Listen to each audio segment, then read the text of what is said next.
nasljednik Todora Zrna Popovića, po gospodarivim riječima najboljega oficira crnogorske vojske, odlikovanoga sem punih prsi medalja i čašću, da donosi badnjak i podstiče vatru na ognjištu doma Petrovića, da taj oganj brani i onda kad se on nepovratno gasio. Danilov krst na koji je sebe raspeo otac i orden heroja koji je svojeme plemenu, koji se smrti grohotom smijalo, donio sin. Spremna da nakon dubokoga naklona salutira pred očevim brigadirskim grbom kralja gospodara, prvi u rangu na oficirskoj školi u vojnome stanu 906. učeći za svoje prve epolete. Prvi pred krilašima prijestonice za kraljevi jubilej 910.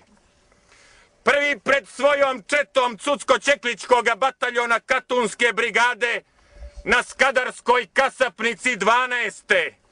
i Suludoj bregalnici 13. Prvi na podoficirskoj školi predajući drugima 14. Prvi pred boljeničkim odredom od 5 bataljona na početku Prvoga svjetskog rata. Prvi na Romaniji i na Glasincu. Prvi pred elitnim bataljonima izviđačkog odreda Serdara Janka 16. u krvavome Mojkovačkome uvodu u kraj.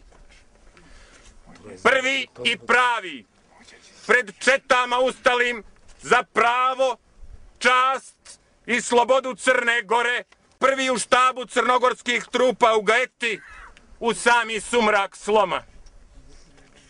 Sve je to krsta Zrnova Popovića poput zakletve i ka prvoga obavezivalo i da kada je to vrijeme sudilo ostane po tonji.